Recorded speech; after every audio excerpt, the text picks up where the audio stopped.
Laki naman na bubuhay. Gusto ko itong bulaklak. Saan kaya ang makuan? Yung seed Diyan mo. niya. Yung seed niya na kuan, pwedeng kumuha.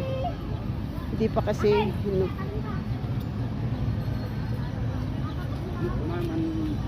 Manbangka dito. Yan yung bubuyog na malalaki, oh. Ayan.